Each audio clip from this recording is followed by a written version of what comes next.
औज़ुबिल्लाहिमिनश्शैतानिर्रजीम बिस्मिल्लाहिर्रहमानिर्रहीम। बेटा बायोलॉजी का जो टिश्यूज हम पढ़ रहे हैं तो लास्ट में हम पहुंचे थे कनेक्टिव टिश्यूज में। हमने पढ़ा था जो connective tissue proper and skeletal connective tissue, जिसमें हमने बोन पढ़ा था। कार्टिलेज आप खुद पढ़ेंगे, होम असाइनमेंट था आपके लिए। तो नेक्स्ट जो हमारा कनेक्टिव टिश्यू का है that is the fluid connective tissue, जिसको आप दूसरा नाम ये भी कहते हैं, it's also called as the vascular connective tissue. Vascular connective tissue. तो अगर आपको याद होगा क्लासिफिकेशन में मैंने बोला था आपको कि एक ऐसा कनेक्टिव टिश्यू जिसका मैट्रिक्स है फ्लूइड फॉर्म में, जिसका मैट्रिक्स है फ्लूइड फॉर्म में, उसको आप कहते हैं, उसी को आप कहते हैं फ्लूइड कनेक्टिव टिश्यू या वेस्क्यूलर कनेक्टिव टिश्यू। मीन्स कि इसका जो मैट्रिक्स है, मैट्रिक्स जो है वो फ्लूइड फॉर्म में है। फ्लूइड मैट्रिक्स जिसका होता है उसी को आप कहते हैं फ्लूइड कनेक्टिव टिश्यू और वास्कुलर कनेक्टिव टिश्यू।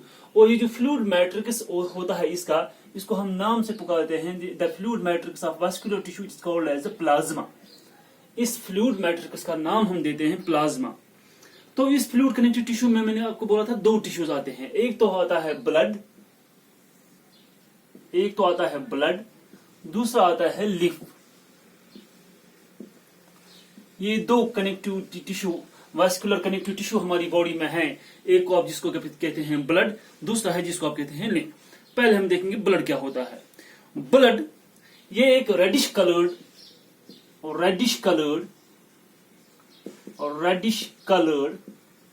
विस्कस मोटा लिक्विड होता है, स्टिकी होता है, स्टिकी चिपचिपा स्टिकी होता है, सॉल्टिश नुनमल श्वासात, fluid running in our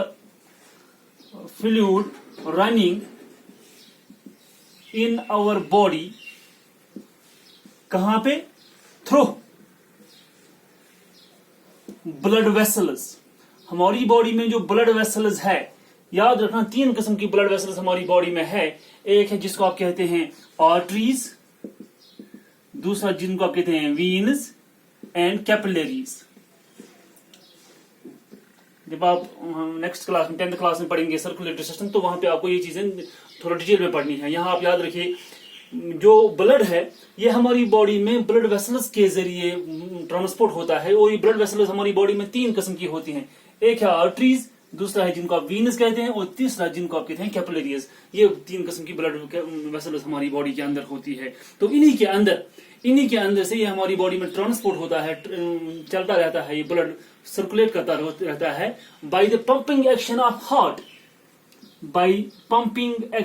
heart. जब हार्ट हमारा बीट होता है, पंप होता है, तो हार्ट जब पंप होता है तो इसके कनेक्शन में जो ब्लड वेसल्स होती है इन्हीं वेसल्स के अंदर से ये ब्लड फ्लो होना शुरू हो जाता है। तो इसी हार्ट की पंपिंग एक्शन ऑफ हार्ट, इसी हार्ट की पंपिंग एक्शन से जो ब्लड है ये सर्कुलेट होता है हमारी बॉडी के अंदर through these blood vessels which are called as the arteries, veins and capillaries. Blood की दो फॉर्म्स होती हैं बॉडी में। एक तब जब ये ब्लड लंग्स से आता है, जिसको आप कहते हैं ऑक्सीजनेटेड ब्लड, फ्रेश। जब ब्लड लंग्स के पास पहुंचता है, जब इसको लोड होता है वहां ऑक्सीजन, इसको आप कहते हैं ऑक्सीजनेटेड ब्लड। जब ब्लड ऑक्सीजनेटेड ब्लड होता है तो उस वक्त उसका कलर होता है रेडिश कलर।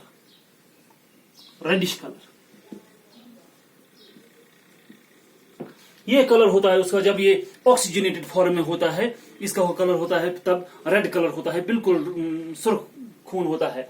और जब ये टिश्यूज में ऑक्सीजन को छोड़ देता है तब इसके पास ऑक्सीजन नहीं रहता है, इसको आप कहते हैं डीऑक्सीजनेटेड ब्लड।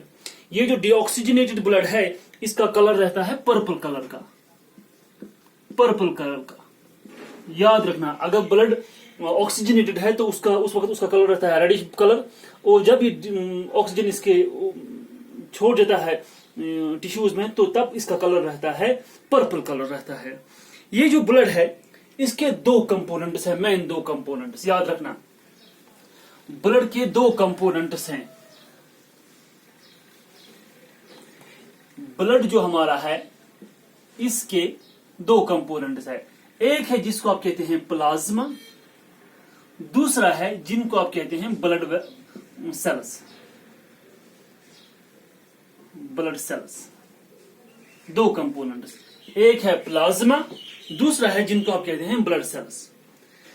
ये जो प्लाज्मा है, प्लाज्मा ये है लिक्विड मैट्रिक्स जो ब्लड का होता है, कनेक्टिव टिश्यू का liquid matrix of the blood. हर एक कनेक्टिव टिश्यू का जो होता है मैट्रिक्स, यहां पे जो ब्लड का मैट्रिक्स है, लिक्विड मैट्रिक्स, इसी को आप कहते हैं plasma. Liquid matrix of blood जो है ये होता है जिसको आप कहते हैं प्लाज्मा। और ये जो प्लाज्मा है, जब इसकी हम कंपोजिशन देखते हैं, हम देखते हैं 92% जो इसकी कंपोजिशन में हम देखते हैं 92% ये बना हुआ होता है वाटर का। 92% it is formed of water. Remaining 8 to 10% जो है, जो बाकी के 8 से 10% इसमें रहते हैं, इसमें आते हैं ऑर्गेनिक एंड इनऑर्गेनिक सब्सटेंसेस जो ब्लड में होते हैं, वो रहते हैं 8 से 10%। ऑर्गेनिक एंड इनऑर्गेनिक सब्सटेंसेस जो ब्लड में होते हैं वो काउंट करते हैं only that 8 to 10% of the blood. Remaining 90 to 92% जो ब्लड जो मैट्रिक्स होता है वो बना हुआ होता है ये वाटर का। इसमें ये जो ऑर्गेनिक इनऑर्गेनिक सब्सटेंसेस हैं वो कौन कौन से होते हैं? एक तो कुछ प्रोटीन्स हैं, ब्लड प्रोटीन्स, जिनमें आते हैं एल्ब्यूमिनस, ग्लोब्यूलिनस एंड फाइब्रिनोजन। ये कुछ ब्लड प्रोटीन्स हैं। फाइब्रिनोजन याद रखना बेटा, कौन कौन से ब्लड प्रोटीन्स? एल्ब्यूमिनस होते हैं, ग्लोब्यूलिनस होते हैं और फाइब्रिनोजनस होते हैं। इस प्लाज्मा में और भी कुछ ऑर्गेनिक सब्सटेंसेस होते हैं, जैसे कि ग्लूकोज है, एमाइनो एसिड्स हैं, जो ये डाइजेशन के जरिए इंटेस्टाइन से एब्जॉर्ब कर लेता है सेल तक पहुंचाने के लिए। इसमें रहते हैं विटामिन्स, फैटी एसिड्स।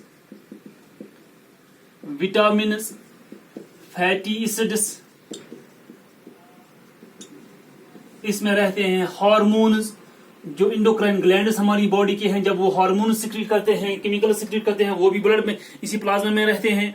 हार्मोन्स जो हमारी बॉडी में एक्सक्रीटरी प्रोडक्ट्स बनते हैं, एक्सक्रीटरी प्रोडक्ट्स लाइक यूरिया है, यूरिक एसिड है, क्रिएटिन है, दूसरा है क्रिएटिन भी, दूसरा क्रिएटिनिन, यूरिक एसिड, यूरिया। ये एक्सक्रीटरी प्रोडक्ट्स हमारी बॉडी के अंदर जो बनते हैं, ये भी रहते हैं टेम्पोरली इसी प्लाज्मा में। तो जो इनऑर्गेनिक सब्सटेंसेस रहते हैं हमारी बॉडी में, मेजर उसमें दो आयन्स रहते हैं। एक तो रहता है सोडियम एंड क्लोराइड आयन्स। इनका भी ये भी होते हैं इस प्लाज्मा में प्रेजेंट। तो जो पहला पार्ट जो ब्लड का है, जिसको आप प्लाज्मा कहते हैं, इसमें आप देखते हैं ये प्लाज्मा जो है ये लिक्विड मैट्रिक्स ब्लड का है। 90 to 92% इसका बना हुआ होता है वाटर का। 8 to 10% organic and inorganic substances, जिसमें आते हैं proteins, albumins, globulins and fibrinogen. इसमें कुछ organic molecules in the form of glucose, amino acids, vitamins, fatty acids and hormones भी आते हैं, जो हमारी बॉडी में एक्सक्रीटरी प्रोडक्ट्स है, जैसे urea, uric acid, creatine and creatinine. ये भी टेम्पोरली रहते हैं इस प्लाज्मा में। और इनऑर्गेनिक सॉल्ट्स में आप देखिए ये सोडियम क्लोराइड के सॉल्ट्स जो है ये भी प्रेजेंट रहते हैं इस प्लाज्मा में। तो दूसरा कंपोनेंट जो ब्लड का है that is the blood cells. तो ये तो प्लाज्मा हो गया। दूसरे जो कंपोनेंट्स रहते हैं ब्लड के, जिनको आप कहते हैं ब्लड सेल्स, और इनको आप कहते हैं ब्लड कॉर्पसल्स भी। ब्लड सेल्स और इनको आप कहते हैं blood corpuscles. Blood corpuscles. These blood cells or corpuscles, they are also called as the formed elements of blood.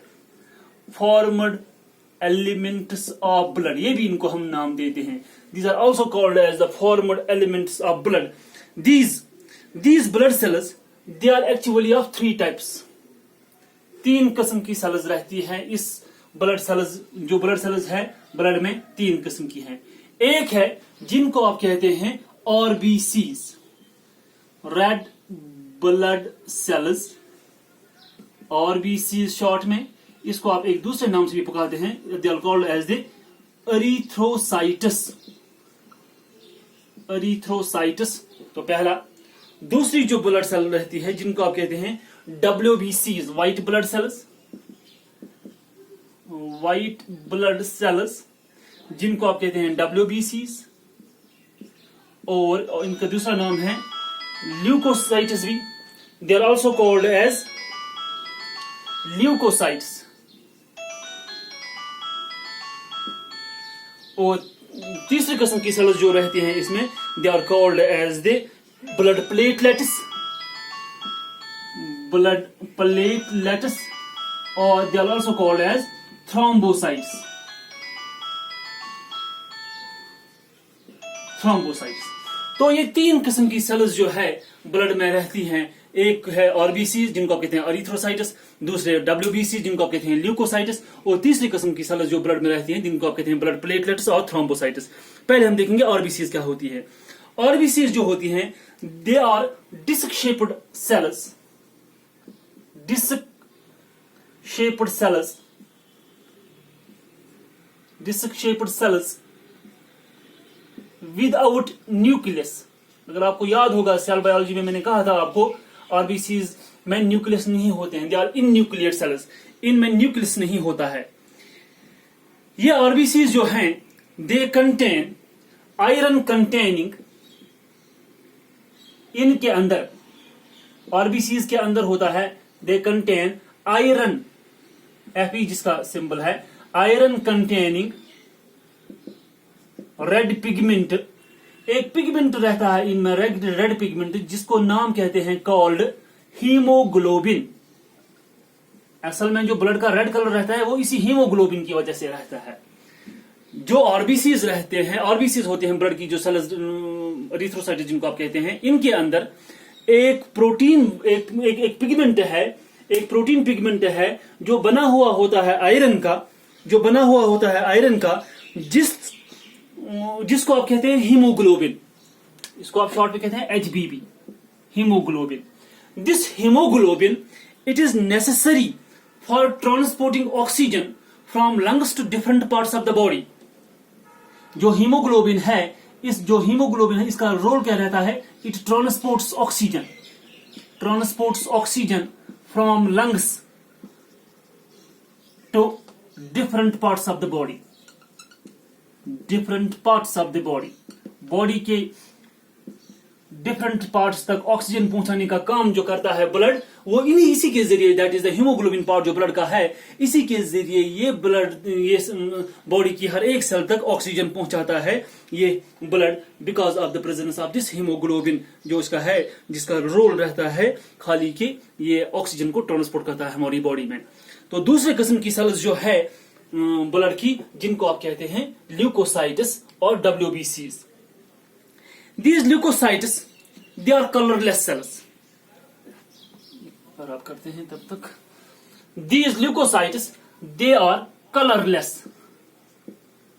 इनका कलर नहीं रहता है, इनका रेड कलर रहता है, इनका कलर नहीं रहता है WBCs का। They are colorless cells। इनका न्यूक्लियस होता है, न्यूक्लिएटेड है, इनका न्यूक्लियस है। They are colorless cells। They have a nucleus means nucleated with changing shapes। Nucleus जो है, न्यूक्लियस की वैरिड शेप्स है इसमें।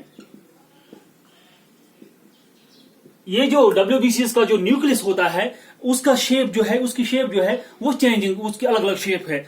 इसीलिए ये जो व्हाइट ब्लड ल्यूकोसाइट्स है, असल में ये ब्लड में दो किस्म की होती है। यहां से ब्लड एक और क्लासिफिकेशन हम देखेंगे इसकी। यह ब्लड में ल्यूकोसाइट्स WBCs जो है दो किस्म की रहती है।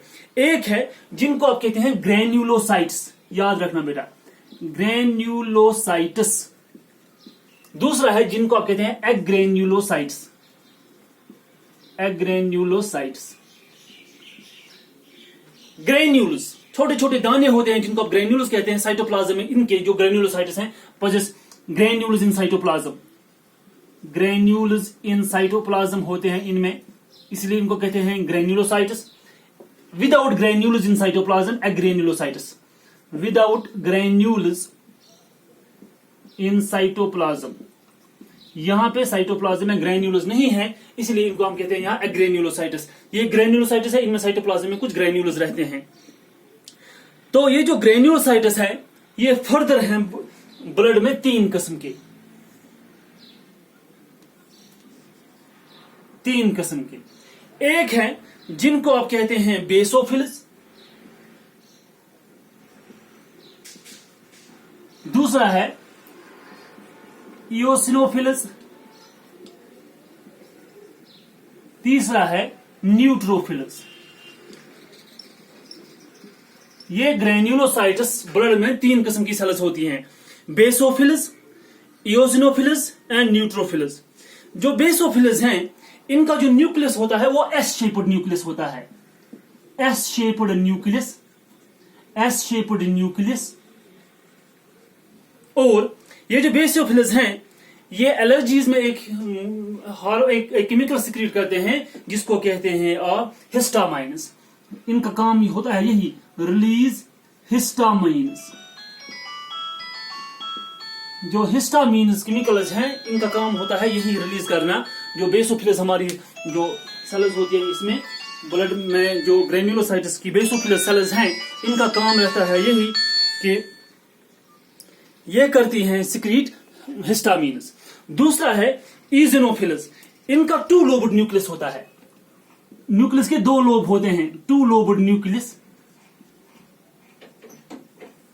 जो न्यूक्लियस होता है इओसिनोफिल्स का उसके 2 लोब्स होते हैं, 2 लोब। और इनका जो काम रहता है डिटॉक्सिकेटिव, डिटॉक्सिकेटिव। ये डिटॉक्सिकेटिव सेल्स है। अगर बॉडी में कहीं टॉक्सिन बनता है, कोई जहर बनता है बॉडी में, तो उस जो टॉक्सिन जो बॉडी का है उसको ये खत्म कर देते हैं। That is why they are detoxicative cells. And third are the neutrophils cells, जिनको आप कहते हैं, जो न्यूट्रोफिलस होते हैं इनके जो न्यूक्लियस होता है 3 to 7 lobe, 3 to 7 lobed nucleus, 3 to 7 lobed nucleus. और ये जो न्यूक्लियस होता है, न्यूट्रोफिल्स होती हैं, इनका जो रोल रहता है they are phagocytic. Phagocytic means अगर कोई पैथोजन हमारी बॉडी या माइक्रोब चला जाता है बॉडी में, इनको खा जाते हैं। जो एक डिफेंस का रोल रहता है इन न्यूट्रोफिल्स का, इसलिए इनको हम कहते हैं ये फैगोसाइट्स है। और इनका जो न्यूक्लियस है 3 to 7 लोब्ड है।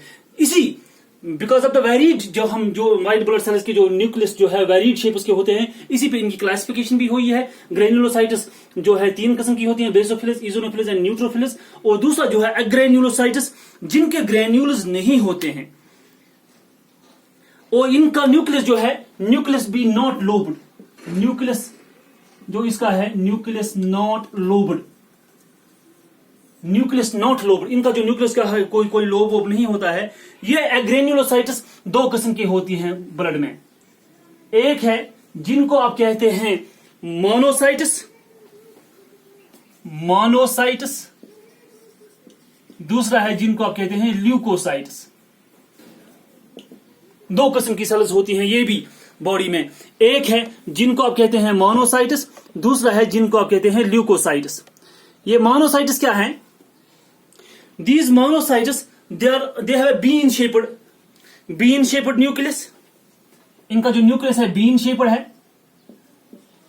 Bean shaped nucleus. और ये भी है फैगोसिटिक, पैथोजन उसको खाते हैं। और ये जो मोनोसाइट्स के बाद दूसरा जो है, सॉरी ल्यूकोसाइट्स नहीं, लिम्फोसाइट्स, लिम्फोसाइट्स। ये लिम्फोसाइट्स जो है इनका काम जो रहता है इम्यूनिटी में, जो हमारी बॉडी का जो डिफेंस सिस्टम है, इम्यून सिस्टम है, उसके जो एंटीबॉडीज तैयार करने का जो रोल रहता है वो इसी का रहता है, लिम्फोसाइट्स का। तो इसका रोल रहता है इम्यूनिटी में इन लिम्फोसाइट्स का। तो ये तो हो गई WBCs। जो तीसरी किस्म ब्लड सेल्स होती है जिनको आप कहते हैं थ्रोम्बोसाइट्स या प्लेटलेट्स, ये नॉन न्यूक्लिएटेड होते हैं। इनके भी न्यूक्लियस नहीं है, नॉन न्यूक्लिएटेड, नॉन न्यूक्लिएटेड, इनका भी न्यूक्लियस नहीं होता है। तो ब्लड प्लेटलेट्स जो थ्रोम्बोसाइट्स हैं, इनका जो रोल रहता है हमारी बॉडी में, ये कुछ केमिकल्स रिलीज करते हैं at the site of injury. जब हमारी बॉडी, जब कहीं पे हमारी जख्म लग जाता है, इंजरी लग जाती है, तो इंजरी पे जो है जब ब्लड का फ्लो होना शुरू हो जाता है तो ये थ्रोम्बोसाइट्स एक केमिकल रिलीज करते हैं जिसको कहते हैं थ्रोम्बोप्लास्टिन, थ्रोम्बोप्लास्टिन। ये थ्रोम्बोप्लास्टिन जो केमिकल है ये कोगुलेट करता है ब्लड को, खून को जमा देता है ताकि ब्लड लॉस, कोगुलेट्स ब्लड। ये ब्लड को कोगुलेट करता है ताकि ब्लड लॉस हमारी बॉडी से ना हो। तो ये रोल रहता है थ्रोम्बोसाइट्स का या ब्लड प्लेटलेट्स का। तो ये तो हो गई ब्लड की जो कंपोजिशन है, ब्लड की जो कंपोजिशन है जिसको आप कहते हैं, जो हमने देखा ब्लड के कितनी किस्म की सेल्स में पाई जाती हैं, इसका प्लाज्मा का नेचर क्या है, ब्लड के जो डिफरेंट सेल्स है उनका रोल क्या है। अब जो है लास्ट में हम देखेंगे ब्लड का जो फंक्शन क्या है हमारी बॉडी में, फंक्शन ऑफ ब्लड। एक फंक्शन है ट्रांसपोर्ट का। फंक्शन में अगर आप देखेंगे फंक्शन में, तो पहला फंक्शन जो है हम ट्रांसपोर्ट का देखेंगे। ये ट्रांसपोर्ट टिश्यू है, कंडक्टिंग टिश्यू हमारी बॉडी का है। ये ट्रांसपोर्ट करता है, किन चीजों का ट्रांसपोर्ट करता है, जैसे हम देखते हैं पहले न्यूट्रिएंट्स का। अगर देखेंगे आप हमारी बॉडी के जो न्यूट्रिएंट्स हैं, जैसे ग्लूकोज है, एमाइनो एसिड्स हैं, फैटी एसिड्स एटसेट्रा, इनको ये ट्रांसपोर्ट करता है बॉडी में, from one part of the body to another body. जो न्यूट्रिएंट्स का ट्रांसपोर्ट रहता है, ये भी एक फंक्शन है ब्लड का। दूसरा जो है हमारी बॉडी में जो वेस्ट्स बनते हैं, वेस्ट्स जैसे यूरिया बनता है, यूरिक एसिड बनता है, क्रिएटिन बनता है, इनको भी ये ट्रांसपोर्ट करता है from there organs of secretion to the organs of जो हमारी जो है ऑर्गन्स ऑफ एक्सक्रीशन, जो किडनीज है वहां तक पहुंचाने में रोल रहता है ब्लड का, इनको पहुंचाता है। तो जो हमारी बॉडी में एंडोक्राइन ग्लैंड्स हैं जो सिक्रीट करते हैं हार्मोन्स जहां से सिक्रीट होते हैं वो एंडोक्राइन ग्लैंड्स है, जहां पे उनको काम करना होता टारगेट ऑर्गन्स। एंडोक्राइन ग्लैंड से टारगेट ऑर्गन्स तक पहुंचाने के लिए जो रोल, जो हार्मोन्स को ट्रांसपोर्ट की जरूरत होती है वो करता है ब्लड। और जो गैसेस है, रेस्पिरेटरी गैसेस, ऑक्सीजन और कार्बन डाइऑक्साइड का जो ट्रांसपोर्ट है वो भी होता है ब्लड के जरिए ही। तो एक बड़ा रोल रहता है ब्लड का ट्रांसपोर्ट में, जहां पे ये ट्रांसपोर्ट करता है मुख्तलिफ सब्सटेंस जो हमारी ब्लड के हैं, जैसे जो हमारी बॉडी को चाहिए, जैसे न्यूट्रिएंट्स है, वेस्ट्स है, हार्मोन्स है, गैसेस है, इनका ट्रांसपोर्ट रहता है थ्रू दिस ब्लड। और दूसरी बात इसका रोल क्या रहता है, ब्लड जो है ये हमारी बॉडी का टेम्परेचर रेगुलेट करता है। तीसरा फंक्शन जो ब्लड का है, क्योंकि ये जो आप देखेंगे ये जो ब्लड में सेल्स जो इनका फैगोसिटिक नेचर है या इम्यूनिटी में लिम्फोसाइट्स का जो नेचर है, ये हमारी बॉडी की डिफेंस सिस्टम को जो है स्ट्रॉन्ग बनाता है। तो इसका रोल रहता है इम्यूनिटी में। जब भी कभी बॉडी को इन्फेक्शन हो जाता है तो एंटीबॉडी जो तैयार होती है, इम्यूनिटी सिस्टम का जो रोल रहता है, that is also because of the blood. And fourth function of the blood is that at the site of injury जो ब्लड प्लेटलेट्स होते हैं वो कोगुलेट होते हैं, वो थ्रोम्बोप्लास्टिन सिक्रीट करते हैं केमिकल, जो जिससे ब्लड जम जाता है और खून बॉडी से बाहर होना बंद हो जाता है, तो जिसको कहते हैं ब्लड क्लॉटिंग का भी रोल रहता है ब्लड में। This was all about the vascular tissue, that is the blood. Next time we will be dealing with the nervous tissue. Thank you.